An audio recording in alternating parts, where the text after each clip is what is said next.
Welcome back to Sorcery. If you guys did not see part one, you really need to see the crazy and the madness, the fights, the drama that happened.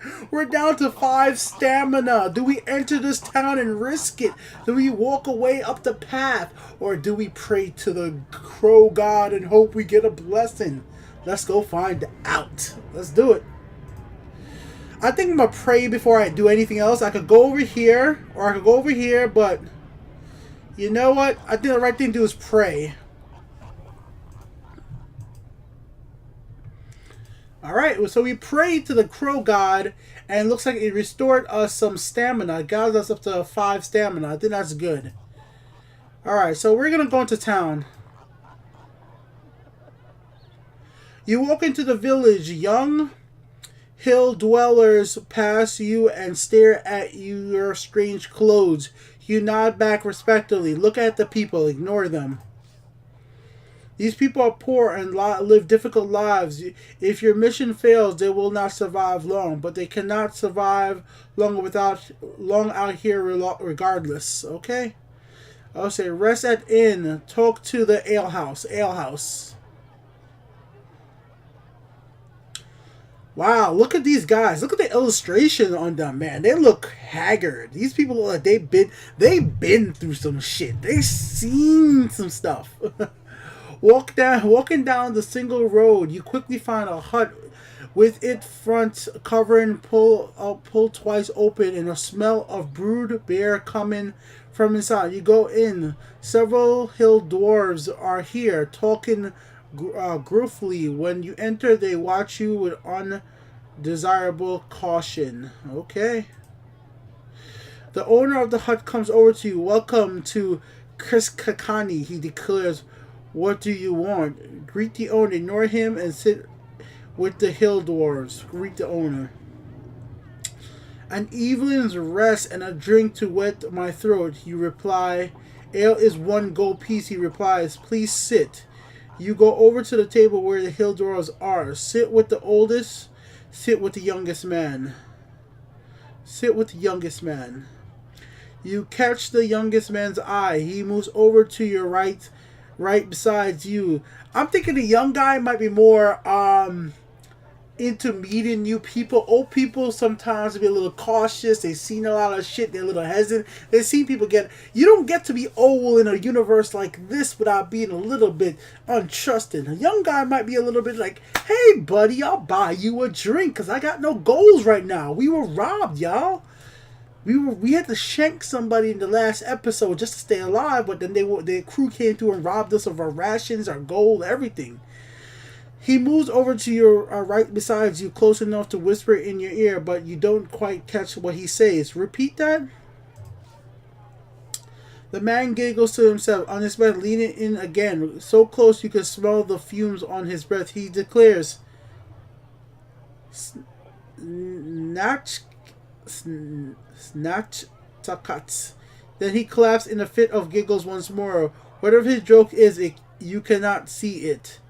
What do you mean? Tell me about the village. The man nods twice and then drinks deeply from his beer to wet his throat.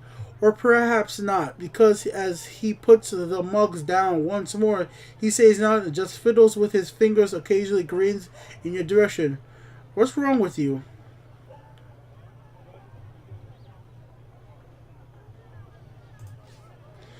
You catch a woman's arm nearby. What's wrong with this man, you demand? She shrugs, slips free of your grasp.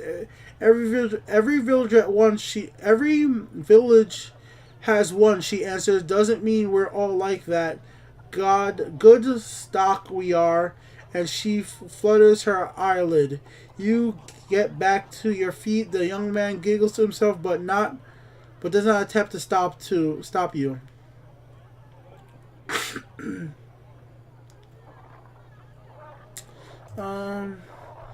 You turn your attention to the oldest man at the table. Whatever face he once had is lost in a labyrinth of wrinkles, and his skin is in the color of a tan hide from a lifetime in the beaten sun. Greet the old man. He raises his mug in salute.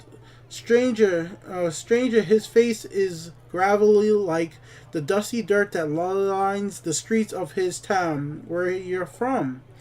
I come from Adela. It doesn't matter. Don't answer. It doesn't matter. You tell me it doesn't matter. He agrees. Your accent is Analan. The only Analan wrench would be crazy as to wonder about these hills, crazy or brave. He clicks his tongues in anticipation. Not many as cross through the Kanapani gate in either direction, if you know what I'm saying.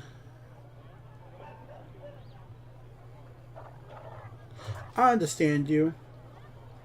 He grins and picks his teeth with fingernails. They say there is a war coming, something to do with the crown.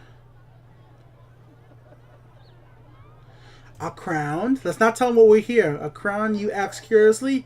The crown of kings, he says. They say it's how a leader leads. Without the crown, you're on your head. No one will follow you. The crown can raise an army from the farmyard or command a population to walk into the sea. He shakes his head. Sounds like a bad idea if you ask me, but if someone got to wear it, I'd rather they were in the island than Mountain. You spit your beer. Yo, you sip your spit. You sip your beer. The old man exchanges glances with the younger man sitting opposite. Ask the old man about the area. Can you tell me about something about the region, you ask? Kursatani, certainly. I could tell you all that around here we're always glad to help out a stranger. Tell me what lies beyond this town. No, I'm not going to tell him. I think you're a crazy old man. He's been pretty helpful compared to the young guy, which I thought was going to be able to hook a brother up. Tell me what lies beyond this town. Beyond Kursatani, there are two paths, he says. One takes you past somebody's house, and you will need your wits about you if she's there. I can't say her name. The other leads up to the hills and to Lakai, domain of the Great Ones. Either way you choose, I wish you the luck of the Citadel on your jersey. So... two paths. He says one path leads to one path.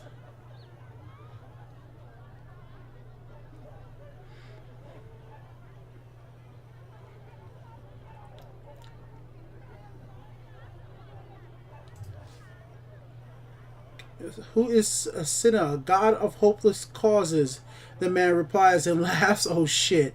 The crowd in the inn is staring to thin out.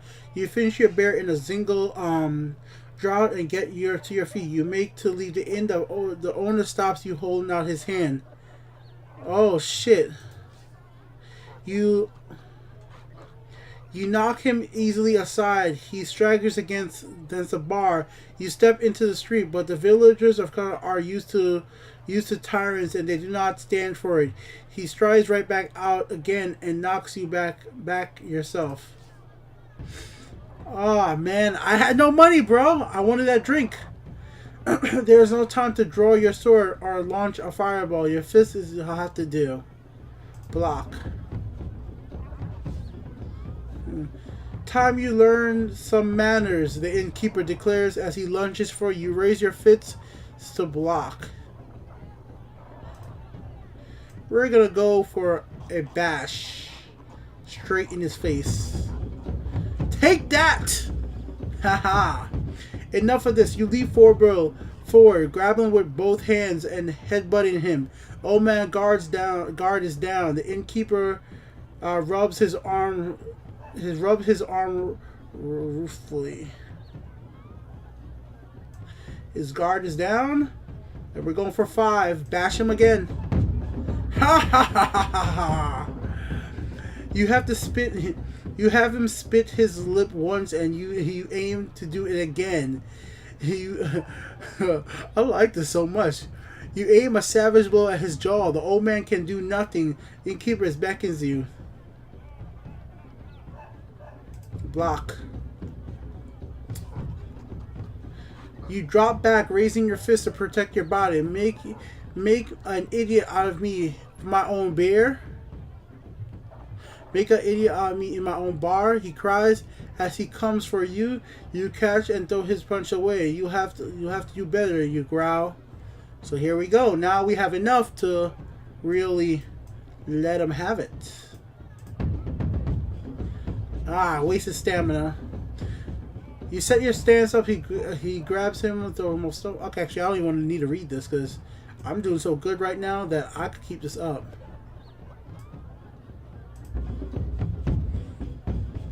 Yeah, I'm not even gonna read this, man. I'm just going for it. Yeah. You launch at him. At least the fights, I'm doing pretty good on the fights. I lost some stamina. Lost 2. Strong struggling. You launch at him again. You aim a savage blow at his jaw. Then you land on his chin. The innkeeper spins about and falls down.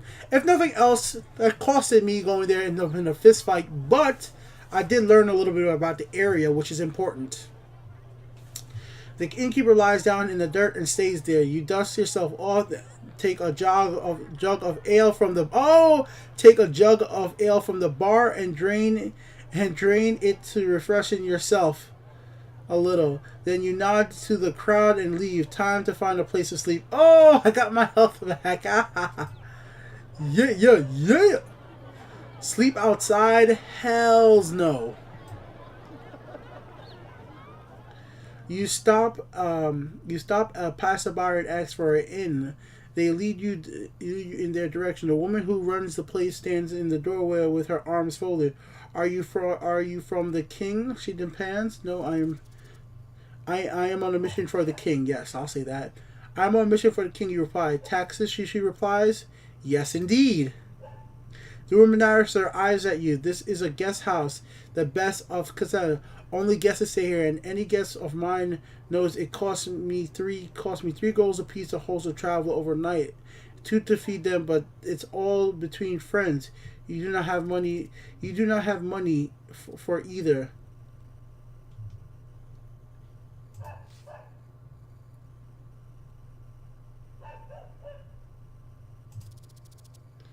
Ah, damn it! I thought if I lied, I would be able to, like, I'm a tax collector. Give me a room to stay. I felt like I was already bullying these people, even though I didn't really want to do that, but that didn't work. She was not having any of it. I guess we're staying outside. We're goalless. Oh man, this is gonna be bad. The covers of the forest is dark, and the ground is thick with fallen branches and mud and berry. You walk for nearly an hour more, then you pass a large tree atop of a great fist of crawling roots. It's a perfect spot to sleep. You have nothing left to eat. You settle down to sleep. It will not be an uninterrupted night out here under the stars, surrounded by the beast, but you will still feel a little better for it. Your last thoughts are of food. You have not eaten today, but you cannot march forever on an empty stomach, or you will achieve nothing but feeding the wolves. Sleep. Your dreams are vivid. You feel yourself tied up, surrounded by snake-like faces. Thin creatures with long fingernails are picking at your pockets and snitching at your clothes. You feel magic boiling inside you, but you cannot be released. Meanwhile, the food in your bag is rotten wet throughout from the sweat of your back, and in the distance, a deep voice is booming with a laughter. The long, cruel fingers of one-handed are cruel. Let me actually just read it. The long, cruel fingers of one hand are curled around the metal frame of a crown, and with the other he beckons you forward, as if out into a trap. Stamina went up to 14, guys. It's going back up. Alright, so let's see where we could go right now.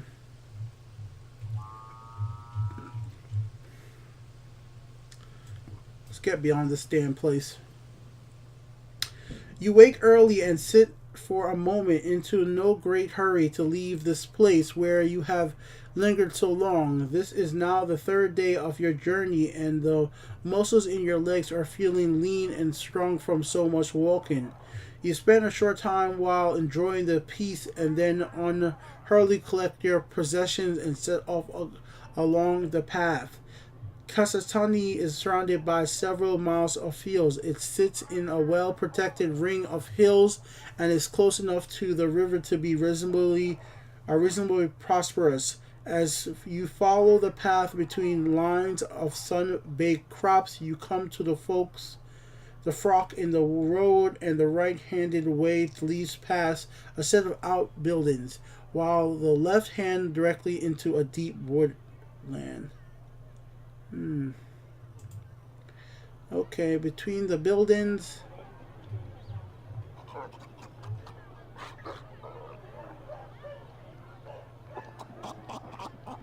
We're gonna go into the woods now. Woods are bad. That's bad. Woods are bad. Forget the woods. We're gonna get attacked by something we don't know. We're gonna go between the buildings.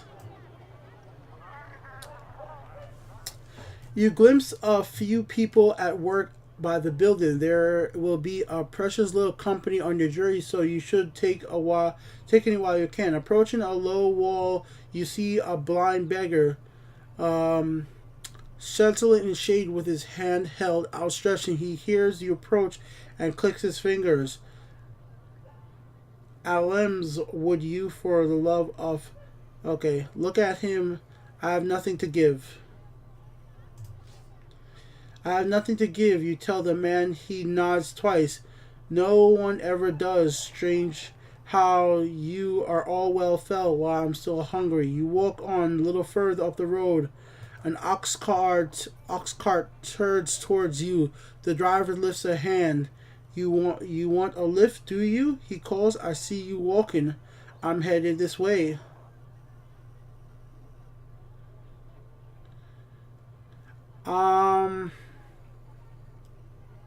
I travel. I don't want your help. I travel alone. I know, but no, I'm traveling alone. As you please, returns the driver with a shrug. He whips the ox and the cart takes off along the road, rinsing dust in your path away from the village for half the morning. The walk is easy. It feels as natural as breathing to the road move beneath your feet.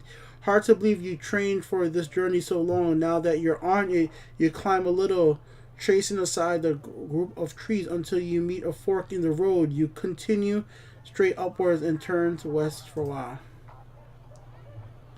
Yeah, I do not want to... I don't want that, sissy. We're going straight on. I don't like the idea of going into the woods. Yeah, we're going to continue this way. You continue along the path climbing. Your legs feel strong and lean. By the end of this journey, you will be built like a mountain goat.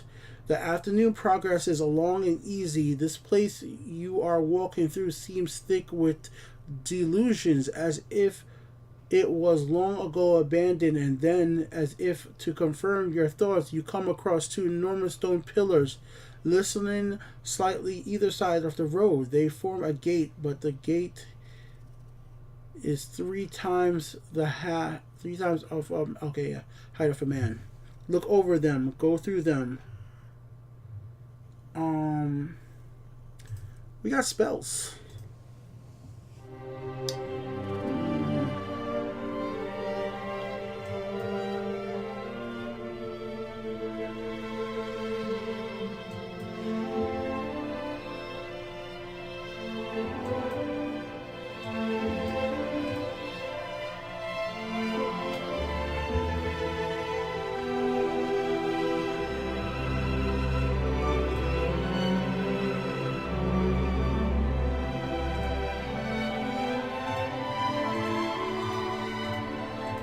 Damn.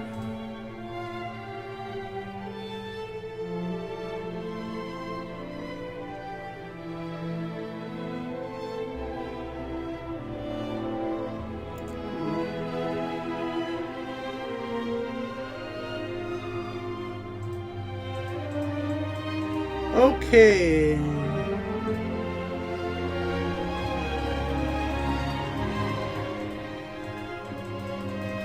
Hold on. We need to go all the way back because I remember the guy playing where he had a spell that made him like huge, like a giant, and I want to get that one. Zap hot no. Uh, this is a powerful spell creates a physical barrier in front of the keeping. Okay, no. Wall. Casting this spell creates an invisible wall. Uh,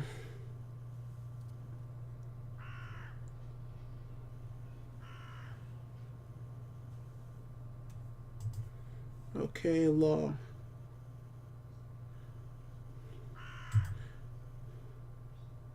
Big.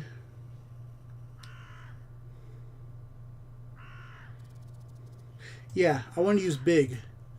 Okay, so we want to use the spell big. So how do we use it?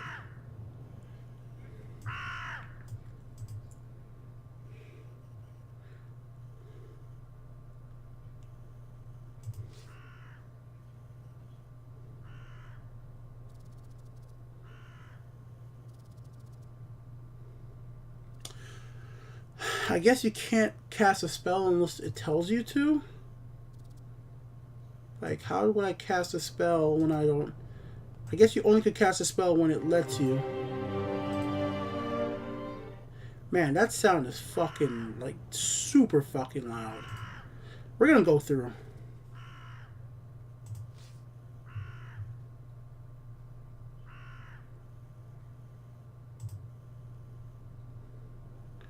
Through gate. Let's go. You step into the shadow of an enormous gate. The ruins of the wall line the path on either side, but these are walls built from the blocks of the size of an ox, built from the block of the size of the ox cart. Centuries ago, this must have been a place of the king's 12 feet tall. Now has been leveled. Stones stolen from the field. Okay. All right. Now let's investigate the ruins. Okay. You take a moment to clamber over to the ruins and off the path until you are surrounded by the waist-high grasses. The ground raises and falls sharply around the outer outlines of the house and the buildings. You trace the lines of a street wide enough to run 3 carts abreast, and that leads quickly downhill towards the forest. Once this place was rich and plentiful, but what happened here removes every last trace of the colossal people. Follow the street, go inside, look inside a house. Let's look inside a house. See if there's anything here. You stop by the edge of a house. The side of the wall stands as high as your knees. Grass nods above it. Looking inside, you make out the edge of a fireplace, the back wall, and adjoining area, perhaps a grain store or a bedroom. Let's search the grass. You take a few moments to search throughout the long grass and find nothing until you head close on a clay pot near one wall. It is sharp. It is the shape of a wine jug, but among 3 times the size. Around the neck is a red stain, wine or maybe blood. It is possible to tell. The base of the pot has been smashed away, perhaps by age, perhaps by some unhappy with the contents you leave in the pot. You follow the street. Let's go.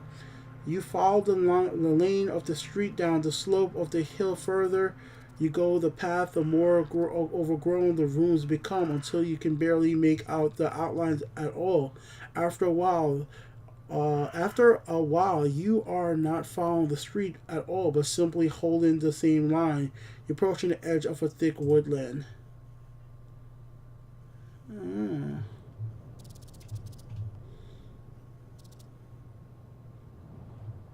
Nah. Man, I don't want to mess with the trees, man. Don't want to mess with the trees, but I want to see where this thing goes. Nah. Let's just go. I'm not messing with the trees. The path crosses over a low, broken wall and rises sharply uphill throughout a pass. After a while, you see two cave mountains, one left of the path, the other to the right. Left hand cave.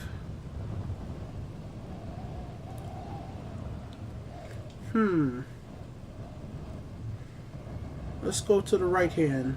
I mean left hand. I said left. I said right, but I left. The left hand cave is a little wider at its mouth, but it's also not deep. It appears to be empty. Rubble covers the floor along with a few items that suggest someone lived here. A huge broken stool, a net as wide mesh, and a large human-shaped skull. A large human-shaped skull the size of a dog. This place was clearly home to a giant. Leave the fuck out of here.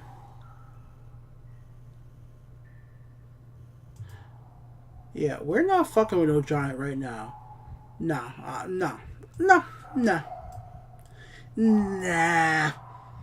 Because the guy I watched on YouTube didn't even go this path. That's what I'm saying. So I definitely don't know what the fuck's in that cave, and I ain't ready for a giant fight. And I've been lucky with my fight so far, but I have no rations, no gold. I need to get somewhere I can find a job or something. Your crest the rise, and you continue down the slope. On the outside, you pass through another gigantic gate, and it's into a barren mountainside. Alright, let's head down. The path trips and slides down steep stair slope and then emerges on the sudden plain as if the forest had been scooped away by a gigantic hand. A river trickles thinly between short grasses, and by its bank stands a tiny village. Okay, so we're going to enter the village. No, we're going to the village. Villages are interesting. Today has been a merciful, short, and uneventful. Hey, sometimes the uneventful is not bad. Let's just head on to a journey. We're here to get a crown, not to have a good... We need to survive to get a crown, get some food, and keep moving. You have made excellent progress. With a decent meal and a night's sleep, your next day will start... whoa, what is this word? Auspiciously. It is a shame and a worry that you have little money. You head down into the village hoping to find charity. You follow the path down into the village, passing signs which declare it to be Dumfus. The streets are thin and narrow, and the buildings have been set closer together as if trying to withstand a storm. There is a terrible smell hanging in the air. All in, it seems an unpleasant place. Okay, explore the town, talk to villagers, find the inn. Talk to villagers. You pass along a main path throughout the village and pause outside a hut in which several of the dwellers, it's actually dwellers, are sitting and eating. Sometimes I see words and I just think what it looks like dwarves, but it's dwellers. I know it is dwellers, but I just want to say dwarves because my brain just wants to see a word and say what I assume it is. Will it fit the story? Obviously not, because I know it really does say dwellers. Are sitting it, but if I was reading it in my head, it'll be fine. Just want to clear that out. One second, guys. We're gonna continue. Okay. You pass along the main path. The village and the Okay. They seem deep in discussion about something. Several are shaking their fists in the air, lifting back the cavern flaps. You step inside. The hill dwellers stop talking immediately and look at you. One gets to the feet and gestures forward. Step over. Bow my head.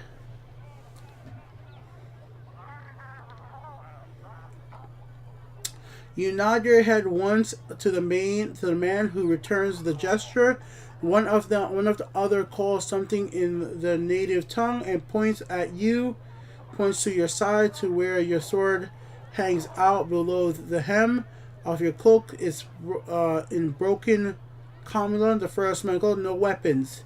And he indicates a table by the door where you can leave the blade. Remove my sword, look over the table, enter with my sword, shake my head.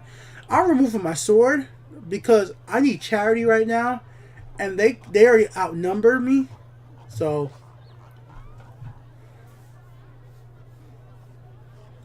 you unfasten your sword of the belt and leave the weapon on the table. The hill dwellers nod to show their appreciation, then beckon you to sit with them. They continue their conversation just as adamantly as before, speaking in a local tongue that you cannot follow. But as they talk, they pour you a drink and provide you with food. They seem quite welcoming. Look at that. See, it took off my sword. Let's talk. I already know I could. So far, it seems like I could fight with my fists, and now my stamina went up.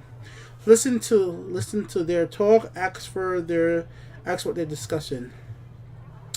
As you eat, you listen, chattering a few words here and there. Goblins, arms, Cassandra, they seem to be very concerned. Tell me you've been there.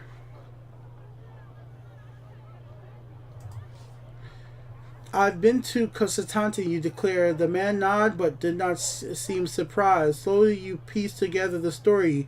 The group seemed to quite sure that a horde of goblins are planning an attack on Kursatanti, which is apparently one of the wealthier spots in the hills.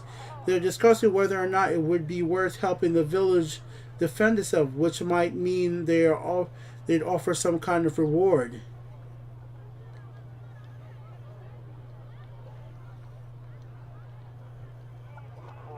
You must help. Let them fend for themselves. Wait a while and decide later.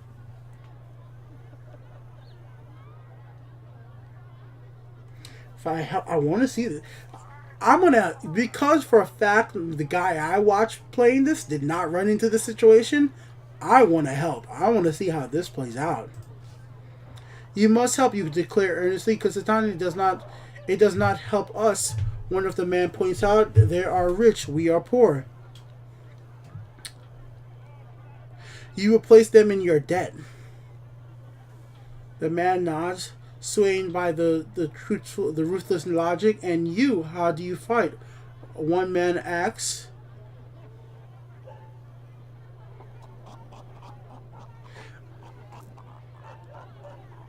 I'll help those that need it. I serve the king of Anas. I don't want to be just telling everybody who the fuck I serve. I serve myself.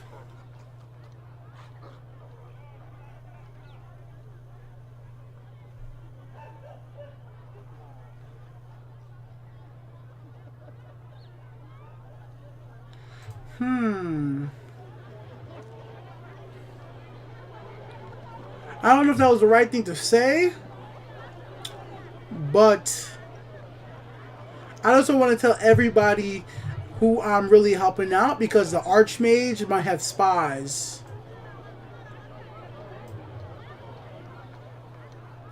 Halfway along the track, you come across a couple of merchants' huts. You have no money, so you browse briefly. One of the merchants catches your eye, smiles. Well, traveler, what do you need? Is there any work to be had here? The merchant sizes you up. You look like a good. You look like a good worker to me. One of my friends needs some digging doing. I'm sure he would pay you and feed you for it. Sounds like hard work. Digging what? Doesn't matter. Reply. You won't get paid for free. The merchant replies, carefully whipping away the merchandise as he talks.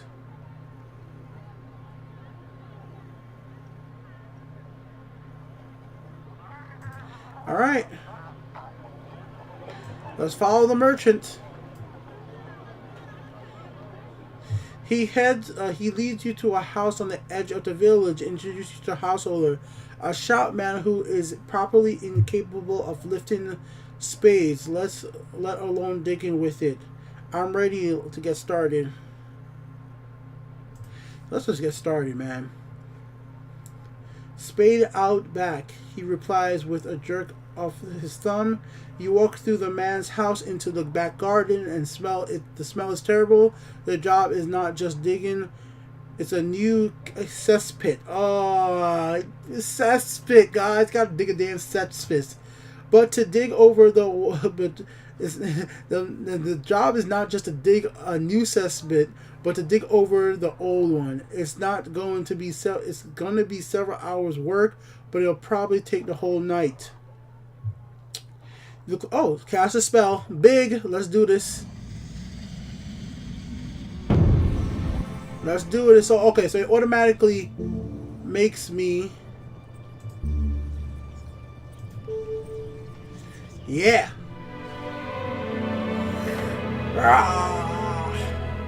Let's become big. You cast a spell and wait for it to take effect. Then you feel the spade turn from a heavy tool to a mere toothpick in your hand. As well, you swell to 3 times your usual size. You have the digging work done barely in any time. Oh yeah, let's collect that money using magic. Oh, got 3 gold. You go back into the house, collect your money, 3 gold pieces. Then grateful householder also provides you with some food as well as a space on the floor to rest for the remaining of the night. You settle down happily and quickly sleep. Ooh. Oh, here's our dream, guys.